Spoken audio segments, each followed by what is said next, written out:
तो हम कार्यक्रम को शुरू करते हैं, एक नए सत्र में प्रवेश करते हैं। यह सत्र होगा संवाद सत्र। इसके लिए मैं आमंत्रित करना चाहूँगी मंच पर श्री शुल्खान सिंह जी को। आप आईपीएस ऑफिसर हैं, एक्स डीजीपी हैं उत्तर प्रदेश के। मैं आपको मंच पर आमंत्रित करती हूँ। आपके साथ मैं श्री राजा बाबू सिंह जी, आप आईपीएस ऑफिसर हैं, एडीजे मध्य प्रदेश पुलिस।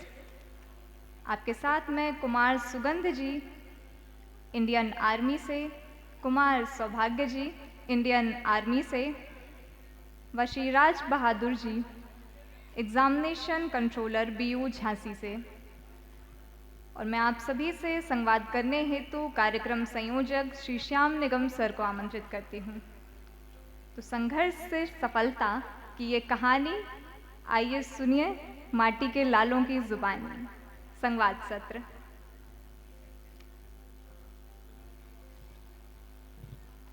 बहुत बहुत स्वागत आप सभी का। और मुझे लगता है सभी लोग आ गए, राज बहादुर सर भी आ गए। 2 यंग ऑफिसर्स, एक सीनियर ऑफिसर, क्या बात है। और एक नाम और मैं बुलाऊंगा जो आयुषी छूट गया है, श्री केटिंग सिंह सर को। प्लीज आप मंच पर आइए, आपकी जरूरत है इस मंच को, और शुरुआत आपके सत्र से होगी तो ये और भी अच्छा होगा। एक डायनेमिक कहूंगा, क्योंकि ये जहां जहां भी जा रहे हैं अपनी छाप छोड़ के आ रहे हैं। और मुझे लगता है सिर्फ 5-6 सालों का हमारा और आपका सीनियर जूनियर का फर्क होगा, लेकिन 6 सालों भी आपकी जो उपलब्धियां हैं वो बहुत ज्यादा है। तो प्लीज मंच में आपका स्वागत है श्री केटी सिंह जी का। प्लीज आप इस साइड इधर पर आ जाए। और संचालिका महोदय कृपया माइक दे दें उधर सबको, एक एक से क्वेश्चन करने में आसानी होगी।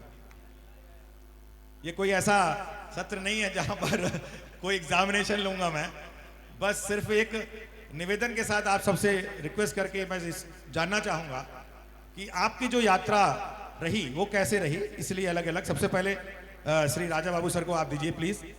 आप मध्य प्रदेश में डीजी हैं और लगभग मुझे लगता है 15 सालों से मैं आपके साथ जुड़ा हूं। अलग अलग तरह के अभिनव प्रयोग आप करते रहते हैं। उस अभिनव प्रयोग में सबसे बड़ा प्रयोग था कि आपने गीता की पुस्तकें जो बंटवाई थी यहाँ पर, और आज भी जहाँ पर हैं वहाँ पर भी गीता की पाठशाला चल रही है। काफी कुछ नया प्रयोग अपने जो कार्यकाल में कर रहे हैं अलग यहाँ पर। आज उनसे जानेंगे कि उनकी सफलता का मूल मंत्र क्या है, जो हमारे युवाओं के लिए प्रेरणा बन सकता है। क्योंकि समय कम है, इसलिए टू कट पूरी बात आप जनता के सामने बच्चों के लिए जरूर बोलिए। Please Raja Babu sir. इसका मूल मंत्र बांदा का पानी है। क्या बात है, क्या बात है। हम वो दरिया है, हम वो दरिया है, हमें अपना हुनर मालूम है, जिस तरफ चल पड़ेंगे रास्ता बन जाएगा। बहुत खूब।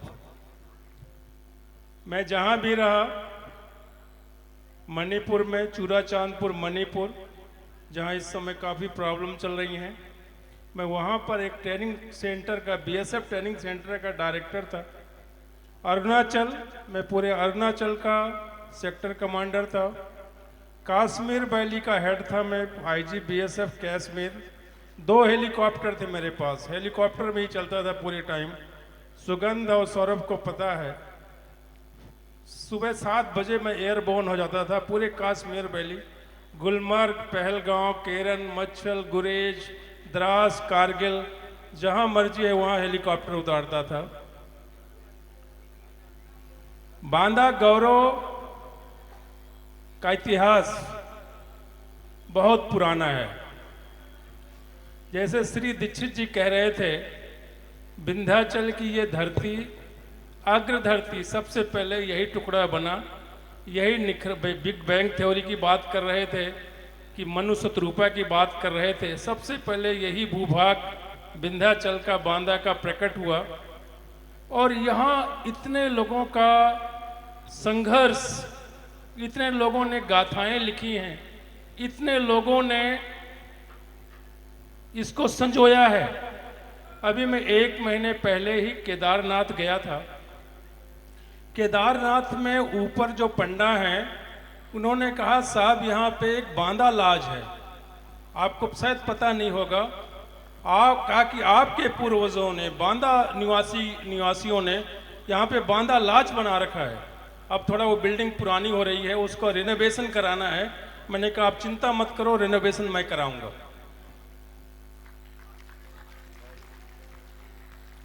तो आज आपने देखा कि यहाँ जितने प्रतिभाशाली लोग उपस्थित हैं, नाशा से हमारे प्रजापति साहब बोल रहे थे, निषाद जी माननीय मंत्री जी हैं, सुनील पटेल भाई जिला पंचायत अध्यक्ष हैं, भाई प्रकाश द्विवेदी जी विधायक जी हैं, युवराज सिंह भाई साहब हैं। आप देखें निगम जी की कल्पना थी, रफीक मैडम बैठी हुई हैं। बांदा सहिष्णुता का मुझे लगता है सबसे अनूठा, सबसे अनोखा क्षेत्र है। यहाँ सभी धर्मों, सभी जातियों के लोगों को विकास के अपरिमित अवसर हैं और सभी लोगों ने अपनी गाथाएं लिखी हैं और सभी लोग वंदनीय हैं। हमारे जो वाटरमैन है पांडे जी, आप देखें इनकी जो मैंने देखा इनका काम। अब तो यहाँ पर डिफेंस कॉरिडोर आ गया, विकास होगा। अभी खुल्लर सर मेरे बगल में बैठे थे, उन्होंने कहा कि यहाँ पे झांसी में, चित्रकूट में कई इंडस्ट्रियल नोड आ रहे हैं, नई नई इंडस्ट्रीज डेवलप होंगी, ज़मीनों का अधिग्रहण चल रहा है। तो विकास तो होगा, लेकिन विकास बहुत सारी समस्याएं लेकर के आता है। जो ओवर अर्बनाइजेशन होता है, ओवर इंडस्ट्रियलाइजेशन होता है, आखिर में मानव जो है उससे हाशिए पे चला जाता है। तो जो पांडे जी की चिंता थी कि पेड़, पानी या प्रकृति बचे रहें, पर्यावरण के प्रति भी हमको संवेदनशील रहना है। अभी मैंने मध्य प्रदेश पुलिस की ट्रेनिंग में 2 चीज़ें अनिवार्य की हैं। भागवत गीता का पाठ शायद मध्य प्रदेश देश में पहली बार हुआ है कि किसी एडीजी ट्रेनिंग ने ट्रेनिंग सेंटर्स में श्रीमद् भागवत गीता का रेसिटेशन, एक चैप्टर का सोने से पहले आपको रेसिटेशन करना है, पाठ करना है, फिर हार्टफुलनेस मेडिटेशन करना है, तब दिन खत्म होगा। ये मैंने आदेश जारी कर दिया, अनिवार्य कर दिया है। तो हमारी संस्कृति बची रहे, बुंदेलखंड की संस्कृति बची रहे, इसका जो वो है, इसका जो वर्जिनिटी है वो बची रहे, पेड़, पानी, प्रकृति बची रहे और हम सभी लोग, सभी धर्मों, सभी जातियों के लोग विकास करते रहे, सहिष्णुता रहे, टॉलरेंस रहे, एक दूसरे को फैसिलिटेट करते रहें, हैंड होल्डिंग करते रहें। और इसका ऐतिहासिक उदाहरण है कि आज सभी आयोजकों ने मिलके, निगम जी ने मिलके ये बांदा गौरव का जो सम्मान देने की परंपरा शुरू करी है, ये चलती रहे, हैंड होल्डिंग चलती रहे, एक दूसरे को फैसिलिटेट करते रहें। आप सभी को शुभकामनाएं। जय बांदा, जय बुंदेलखंड। सर यहाँ पर एक बात और जानना चाहूंगा, कभी अभी ऐसा लगा आपको कि इस जगह पे मैं फेल हो गया, अब आगे कैसे करूंगा? कभी ऐसा विचार मन में आया हो आपके? ऐसा तो नहीं रहा। मैं बड़ा जुनूनी आदमी हूँ। पता, जब से आप मेरे को जानते हैं, केडी मेरे को बहुत इलाहाबाद के दिनों से जानते हैं, सभी लोग मेरे को जानते हैं। मैं बहुत जुनूनी हूँ, मेरे लिए कुछ भी कभी असंभव नहीं रहा। जो मैंने ठान लिया मैंने करके दिखाया। यही जुनून, इसीलिए मैंने आपको पता है सिविल सर्विस बिना किसी कोचिंग के मैंने निकाली। फर्स्ट अटेम्प्ट में मैंने प्रीलिम्स निकाला, मेंस में नहीं हुआ। सेकंड में मैंने प्रीलिम्स मेंस निकाला, इंटरव्यू से लौट आया। थर्ड में मैं मेंस लिख के आया था, मैंने श्री गोपाल जी को बोल दिया था मैं आईपीएस बन रहा हूँ। अब आपके सामने है। क्या बात, यही बहुत जुनूनी हूँ। मैंने जब जो सोचा वो करके दिखाया और परमात्मा ने मेरा साथ दिया। बांदा के पानी ने साथ दिया, बांदा की आशीर्वाद ने साथ दिया, और आपका जो इस तरह का प्रयास है सबको एक मंच पे लाने का, एक साथ में लाने का, वो बहुत ही स्तुत्य है। आपका श्याम जी, आपका, आपकी टीम का जितना तारीफ की जाए कम है। सर, एक अप्रतिम उदाहरण है। एक आखिरी सवाल बड़े आदर के साथ करूंगा कि जब कभी युवा 1-2 बार में फेल हो जाता है, जैसे आपने कहा आप जुनूनी हैं, तो उनको आप क्या सलाह देंगे? 1-2 बार में फेल होने के बाद क्या कर सकते हैं? देखिए, बहुत सारे उदाहरण हैं कि हो सकता है कि एक जिसने मैग्नेट वो खोदा था ना, जो है ये मैग्नेटिज्म खोजा था, मैग्नेटिज्म शायद कई बार असफल हुआ था, बाद में जब उसने फेंका तो वो हिल गया उसका वो। तो उसमें मैं सभी युवाओं को यही संदेश देना चाहता हूँ कि आपको निराश तो होना ही नहीं है। अगर आप कमिटमेंट के साथ, ऑनेस्टी के साथ, डेडिकेशन के साथ मेहनत करेंगे तो सफलता आनी ही आनी है। कभी आपको बिल्कुल निराश नहीं होना। बहुत लोगों की आप जीवनी पढ़ेंगे। एक मैं पढ़ रहा था ये कि वो बनना चाह रहे थे हाई कोर्ट के जस्टिस, बहुत प्रयास किया, नहीं हुए, बाद में वो लॉ मिनिस्टर बने। तो हो सकता है आप उसके लिए ना बने हो, उससे बेहतर चीज़ के लिए बने हो। जब सेकेंड अटेम्प्ट में मैं लौट आया था इंटरव्यू दे करके, तो वहाँ के विधायक थे लोकल इलाहाबाद के, कहा कि अच्छा हुआ कि आपका नहीं हुआ, हो सकता है एलाइड में हो जाता, फिर आप प्रयास नहीं करते, हो सकता है कुछ अच्छे के लिए हो रहा हो, अगली बार आईपीएस में हुआ। तो कभी भी आपको निराश नहीं होना। हो सकता है कि आप बने ही नहीं हो कोई नई चीज़। जब मैं आईजी एडीजी ग्वालियर था और मुझे हटा दिया गया, पुलिस हेडक्वार्टर में कर दिया गया, सरकार हट गई थी, मुझे वो भी असाइनमेंट एडीजी कमिटी पुलिसिंग का दे दिया गया। मुझे थोड़ा दुख भी हुआ।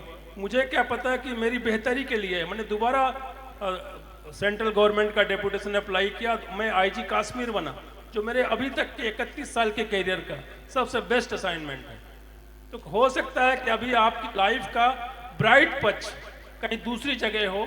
आपको बिल्कुल निराश नहीं होना, प्रयास करते रहना है, जूझते रहना है, और मंजिल तो आनी तय है। हमको मिटा दे जमाना, जमाने में इतना दम नहीं, हमसे है जमाना, हम जमाने से नहीं। बहुत बढ़िया। Thank ये लगभग लाखों यूजर्स इस समय हमको ऑनलाइन देख रहे हैं, आज इस कार्यक्रम को सुन रहे हैं। उन युवाओं को एक बहुत बड़ा मैसेज दिया है सर ने कि उस जुनून के साथ सफल होइए। हो सकता है आप उस चीज़ के लिए ना बने हो, तो प्रयास नहीं क्यों करना और कुछ नया करना है और हमेशा करना है। अगली कड़ी में जी सर कुछ कहना चाह रहे थे। अगली कड़ी में मैं श्री केडिंग सिंह सर को निवेदन करूंगा कि सबसे पहले तो एक राज ये बताइए कि आप जो भी प्रशासनिक उसमें हैं, लेखन की विद्या कहाँ से आई है? देखिए, लेखन हो या पेंटिंग हो, नहीं ऐसा तो नहीं या सर, कविता सर ने हो। अभी जैसे कहा कि ऐसा नहीं है, आप उसके लिए बने ही नहीं हो। नहीं ऐसा नहीं है। मेरा कहने का मतलब ये है, आदमी अपने आप को हर जगह एक्सप्रेस करना चाहता है, अभिव्यक्त करना चाहता है। अभिव्यक्ति के रास्ते अनेक हैं। मैं आपको एक छोटी सी घटना बताता हूँ। सर तो भोपाल में रहे हैं। भीमबेटका एक जगह है जहाँ पर शैलाश्रय हैं, बहुत सारे आदिवासियों के बनाए हुए चित्र हैं, उकेरे हुए चित्र हैं।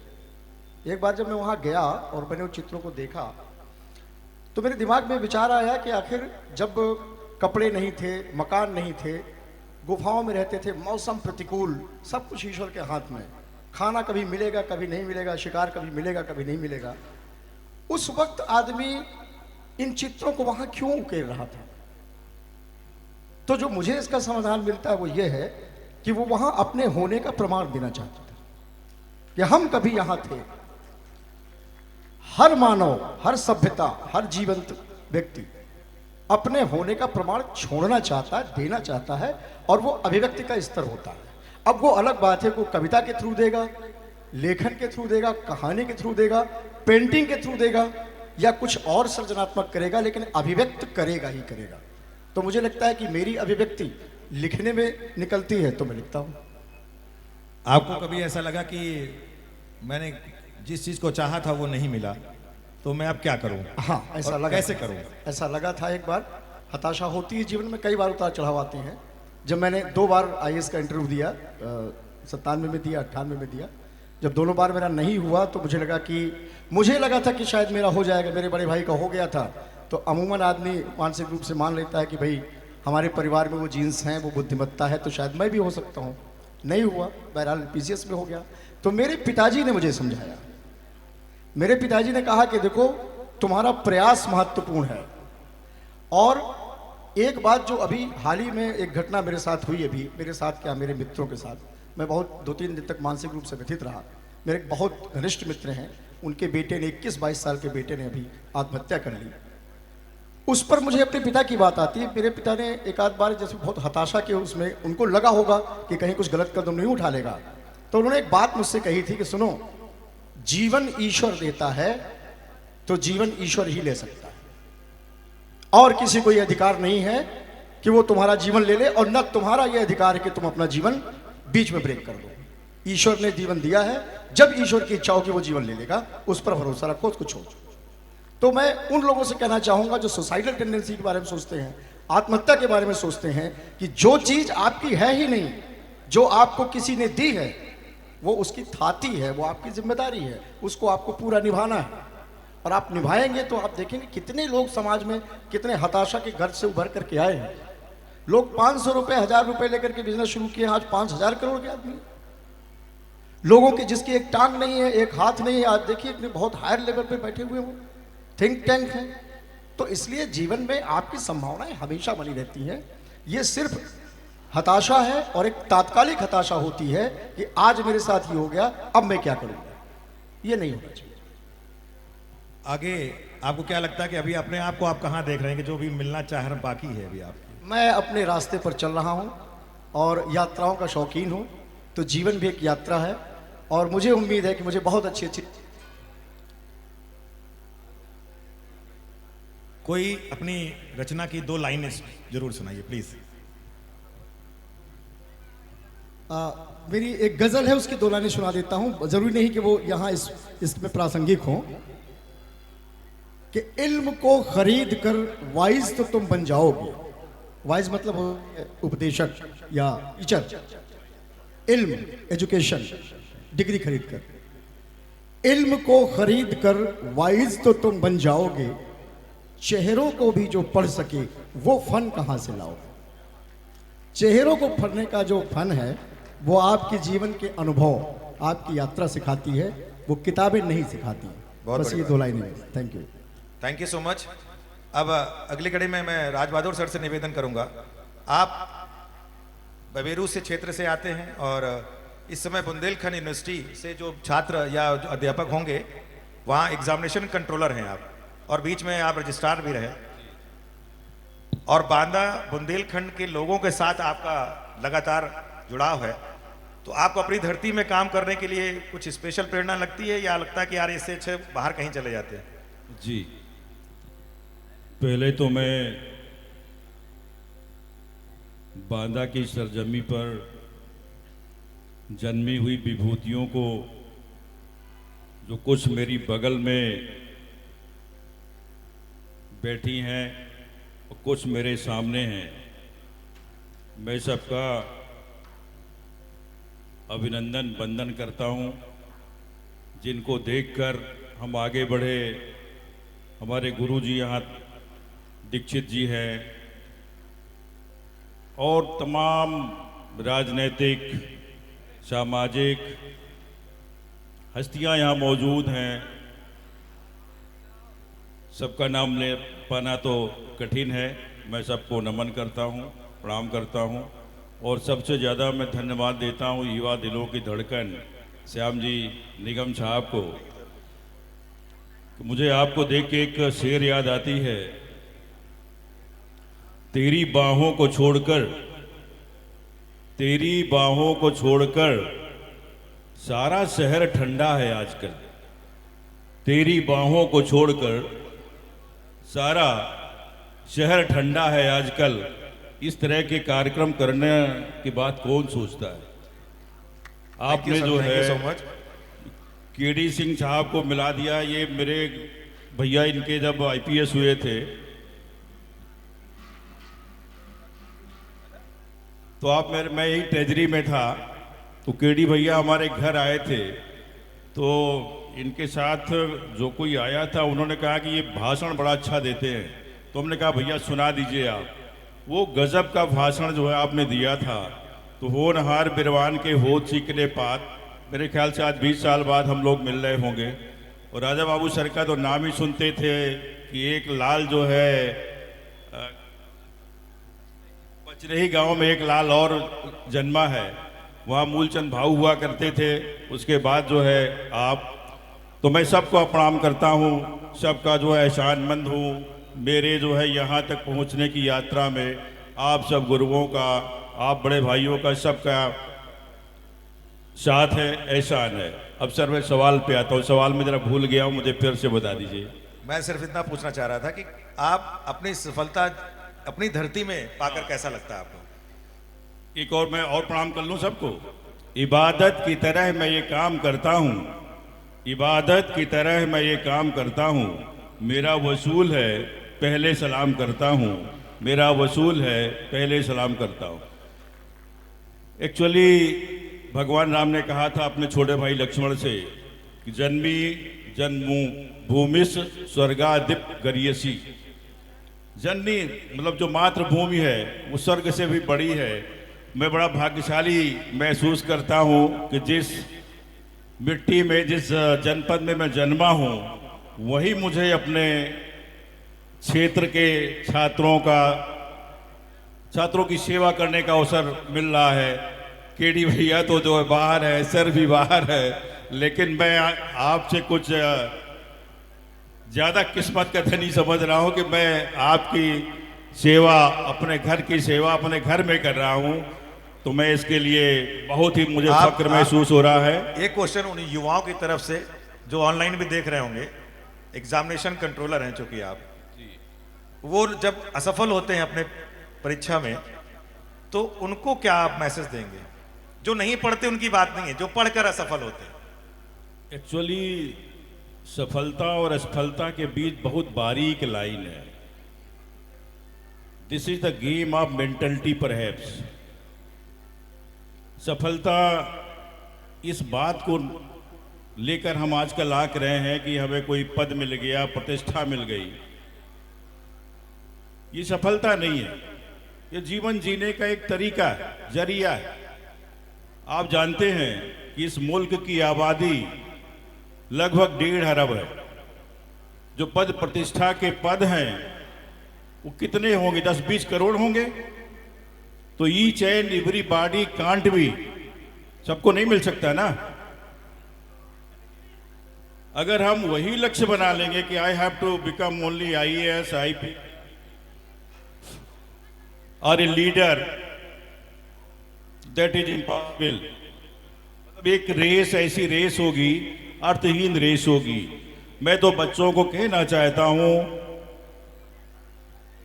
कि learn the art of living, जीने की कला सीखो। कुछ जीने की कलाएं, 4-5 बातें मैं समराइज करना चाहूंगा। You have to become bold, nobody can escape from it. मुझे बूढ़ा होना है, इससे मैं बच नहीं सकता हूं। आई हैव टू बिकम इल, मुझे बीमार होना है, बीमारी से मुझे कोई नहीं बचा सकता। मेरे सगे संबंधी मेरा साथ छोड़ेंगे, इससे भी कोई मुझे बचा नहीं सकता है। आई हैव डाई, मुझे मरना है, मरने से भी मुझे कोई बचा नहीं सकता है। और सबसे बड़ी बात है, your deeds are your property. जो आपके कर्म है वो आपकी संपदा है। और आप यह जान लीजिए कि आपके कर्म का फल निश्चित रूप से मिलेगा, आप नहीं तो कल। उसको विपाक कहा गया है। दीक्षित जी समझ रहे होंगे, विपाक पकता है। सर ने इशारा किया, पकता है। छोटे छोटे आपके अच्छे कर्म एक दिन क्या करेंगे? खुशबू का गुलदस्ता देंगे, जीवन देंगे। और आपका छोटा छोटा अकुशल कर्म, गलत कार्य एक दिन पक करके विष बन जाएगा। मैं बच्चों को यही जो है कहना चाहता हूं, सभी को मैं कहना चाहता हूं कि सफलता तो आवश्यक है, पद प्रतिष्ठा जीवन के लिए अध्ययन आवश्यक है, लेकिन how to live the life, कला सीखने की जरूरत है। सबको संदेश देते, रहना नहीं देश बिराना है। शेक्सपियर ने कहा था अपने ड्रामा में एज यू लाइक इट में, the world is stage, men and women are players. हम लोग यहाँ रंगमंच के खिलाड़ी हैं। तो मैं यही संदेश देना चाहूंगा। Thank you sir, thank you so much. और अगली कड़ी में मैं कुमार सौगंध, और आप कुमार सौभाग्य। ये हमारा सौभाग्य है कि आपने सुगंध के साथ यहाँ आए हैं, और उस सुगंध और सौभाग्य हमारे पूरे बांदा का है कि आप दोनों युवा, हालांकि नाम तो कई बार सुना मैंने अपने बड़े भाई राजकुमार राज जी से, देखा पहली बार, मौका नहीं लगा, लेकिन वाकई आपके देख के जो ऊर्जा दिख रही है वो युवाओं के लिए एक प्रेरणा का काम है कि आर्मी में रहकर कैसे देश की सेवा करें। पहला सवाल आपसे ये है कि बचपन हाँ, आप परिचय पहले अपने स्वयं से परिचय पूरा दीजिए, जो तुम्हें बाकी लोगों को भी पता चल जाएगा। सभी आदरणीय यहाँ पे जो मौजूद हैं, सबको सबसे पहले खड़ा हो जाता हूँ, कंफर्टेबल रहेगा। सभी को धन्यवाद। ये पहल जो पास कर लीजिए, इनिशिएटिव लिया गया है उसके लिए धन्यवाद और बहुत बहुत शुभकामनाएं। कि जो प्रोत्साहन जो इस पहल से मिलेगा लोगों को, देखने जो ऑनलाइन देख रहे हैं, बच्चे देख रहे हैं, कॉलेज के बच्चे देख रहे हैं, स्कूल के बच्चे देख रहे हैं, मुझे लगता है बहुत आगे तक ये जाएगा। तो सबसे पहले मंच पे खड़े होकर मैं भूल नहीं जाऊं, एक सुझाव मेरा कि आगे जब ये हम करें तो उसमें कॉलेज के बच्चे हों, स्कूल के बच्चे हों, जो कि प्रेरित हो सके, इंस्पायर हो सके। बिल्कुल बिल्कुल। मैं कर्नल कुमार सुगंध हूँ, मेरा छोटा भाई है लेफ्टिनेंट कर्नल कुमार सौभाग्य, बड़े भैया ग्रुप कैप्टन कुमार सौरभ जो कि आज नहीं आ सके, हम तीनों श्री राजकुमार गुप्ता जी जो जिन्हें सब जानते हैं, उनके सुपुत्र हैं। आज हम तीनों भाई मिलिट्री स्कूल धौलपुर में हमने पढ़ाई करी और उसके बाद एनडीए ज्वाइन किया, जो कि सिर्फ मुझे लगता है कि हमारे बाबा और पिताजी के संघर्ष, परिश्रम और सैक्रिफाइस के चलते पॉसिबल हुआ। तो एक मेरा मैसेज जो मैं देना चाहूँगा इस स्टेज के थ्रू, कि जहाँ पे भी हम जहाँ पे जिस औहदे पे पहुँचे हैं या जिस तरह से एक दूसरे की मदद कर सकें, कि पता लगे कि बांदा वाला चाहे बाहर एमएनसी में है या किसी कोऑपरेट में है या कहीं पे भी काम कर रहा है, अगर किसी का हाथ पकड़ के 2 कदम आगे धक्का दे सके, रफ्तार उसकी तेज कर सके, तो इसी तरह हम आगे बढ़ सकते हैं और बांदा का नाम ऐसे ही रोशन कर सकते हैं। सभी का बहुत बहुत धन्यवाद। मैं कुछ बाकी एडवाइस देने के लिए तो बहुत पद में और उम्र में बहुत छोटा हूँ, यहाँ पे सभी गणमान्य लोग आए हुए हैं। मैं भी कमांडेंट हूँ एम्यूनिशन डिपो का, जो कि अंबाला के पास है। ऑप सिंदूर के दौरान योगदान देने का भारतीय सेना के लिए मौका भी लगा। बहुत बढ़िया, बहुत बढ़िया, जोरदार तालियां आप सबके लिए। कभी कोई भी उस तरफ आता है तो मुझे सेवा का मौका दीजिएगा और किसी भी तरह से किसी की मदद कर सके तो बहुत खुशनसीबी महसूस होगी।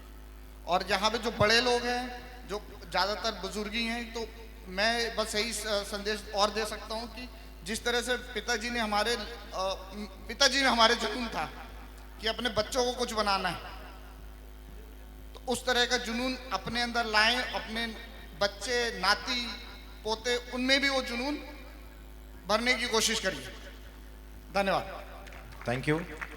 आप छोटे भाई को ही माइक पकड़ा दें, कुछ आप भी अपनी ऐसी कहानी थोड़ा सा एक अपने बताइए कि जिसकी वजह से आपको लगा कि मैं अजय आर्मी में जाना चाहिए। आर्मी में जाने का डिसीजन अगर मुझसे पूछा है तो वो तो मेनली था डैडी का सपना। बहुत बढ़िया। वैसे आज बता दूं, सबसे ज्यादा जो वजन बढ़ा होगा वो राजकुमार राज चाहे भैया का ही बढ़ा है, कि आज उनके 2 सुपुत्र उनके सामने सीना तान के खड़े हैं देश के सामने। वाकई काबिले तारीफ है आपकी, वाकई काबिले तारीफ। प्लीज। जैसे भैया ने बताया कि डैडी का जुनून, बाबा जी का मार्गदर्शन, ये बहुत ज़रूरी थे। तो मेरे आगे तो भैया भी थे और उनसे आगे बड़े भैया थे, मेन मेरे पास डिसीजन था कि आगे क्या करना है। तो उस टाइम पे, जिस टाइम पे एनडीए का एसएसबी का कॉल लेटर आया, वो सोच कि कॉल एसएसबी के लिए जाना है, क्योंकि मैं उस टाइम पे इंजीनियरिंग की कोचिंग कर रहा था, तब वो डिसीजन एक ही चीज़ पे रुका कि डैडी का सपना है फौज उसे में पूरा जाना करना है, उसे पूरा करना है। बस एक बात, एक लाइन जानना चाहूंगा, जो युवा आर्मी में जाना चाहते हैं तो इनिशियल स्टेज कहाँ से शुरू करें? बस इनिशियल स्टेज 11th-12th की जो पढ़ाई है वो सबसे इम्पोर्टेंट है। 11वीं 12वीं की पढ़ाई बेसिक्स, अगर हमसे पूछा, हम तीनों का बेसिक सेंट मैरीज से हुआ। जो टीचर्स, जो बचपन में जो हमें पढ़ाया गया सेंट मैरीज का, उसी से ही हमें बेस मिला। आगे जाके मिलिट्री स्कूल का एग्ज़ाम दिया, वो भी कॉमन एंट्रेंस एग्ज़ाम था। सिविलियंस के लिए कोई रिजर्वेशन नहीं, अगर ऑल इंडिया वैकेंसी 1 या 2, उसमें भैया ने अटेम्प्ट दिए, मैंने अटेम्प्ट दिए। तो डैडी की मेहनत कि 2.5 किलोमीटर चल के उस टाइम बक्से में लाद के एग्ज़ाम दिलाने लेके जा रहे हैं, तो वो डैडी लगे रहते थे। तो उसकी वजह से तो उनको देख के अपने आप में वो रहता था कि कुछ करो या ना करो, पढ़ाई जरूर डैडी करो। आपके तब भी लगे थे और पिछले एक महीने से भी लगे हैं, इसीलिए ये सब लोग आ पाए। तो वाकई उनकी जुनून को सलाम कि इतने लोगों को इकट्ठा करने में हमारा साथ दिया और इसीलिए ये मंच इतना सच पाया। Please please. सेम सवाल में कि तैयारी जो मेरे छोटे भाई ने बताई कि 11वीं और 12वीं की पढ़ाई के साथ साथ जो मुझे लगता है हमारी जो मजबूत जड़ है यहाँ पे, वैल्यूज और संस्कार हमारे जैसे शहर में अब भी बरकरार हैं, वो बहुत ज़रूरी है। कि भारतीय सेना में अफसर बनना या सिविल सर्विसेज में अफसर बनना सिर्फ पढ़ाई नहीं है, वो लीडरशिप क्वालिटी, वो संस्कार, वो वैल्यूज आने बहुत ज़रूरी हैं, जो आपकी जड़ों में, आपके घर परिवार में आपने जो सिखलाई हासिल करी है, वो आपका बेस बनता है, जो कि आपके बचपन से है। तो सिर्फ 11th-12th नहीं है, तैयारी बचपन से। थैंक यू सो मच आप सभी अतिथियों का। आपने अपने उद्बोधन में हमारे युवाओं को जो प्रेरणा दी, आप सबसे निवेदन करूंगा कि आप अपने स्थान पर नीचे बैठे। उसके बाद अभिनंदन सत्र में आप सभी का अभिनंदन भी होगा। और चूंकि समय बहुत तेजी से बढ़ता जा रहा है,